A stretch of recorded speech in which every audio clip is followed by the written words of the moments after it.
मराठा आंदोलकांच्या राडानंतर राज ठाकरेंनी धाराशिव दौरा आता आटोपता घेतला। अवघ्या एका तासात 4 विधानसभा मतदारसंघातील पदाधिकाऱ्यांच्या बैठका त्यांनी उरकल्या।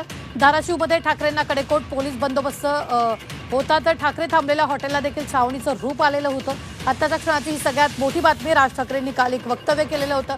महाराष्ट्रात आरक्षणाची गरज नाही असं त्यांनी म्हटलेलं होतं। त्यानंतर राज ठाकरेंच्या आरक्षणावरील वक्तव्याचे तीव्र पडसाद उमटला असं आपल्याला पाहायला मिळत आहे। ज्ञानेश्वर पतंगे आपले प्रतिनिधी आपल्याला ताजे अपडेट देत आहेत। ज्ञानेश्वर,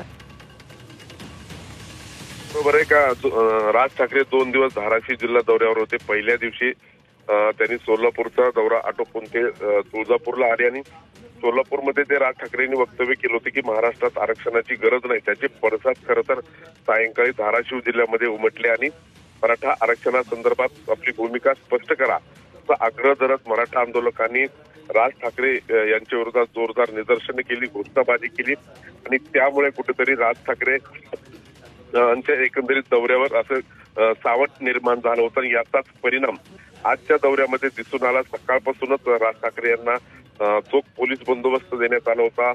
ते ज्या ठिकाणी थांबले होते त्या ठिकाणी अक्षरशः छावणीचं रूप आलं होतं। हे सगळं पाहता राज ठाकरे यांनी आपला दौरा आटोपता घेतल्याचं दिसलं।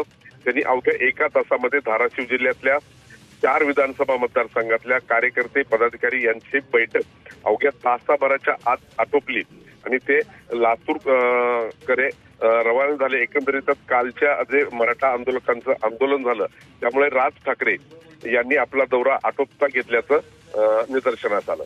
निश्चित धन्यवाद ज्ञानेश्वर ताजे अपडेट देण्यासाठी। आम्ही वेळोवेळी तुमच्याकडून या संदर्भातले ताजे अपडेट घेत राहणार आहोत।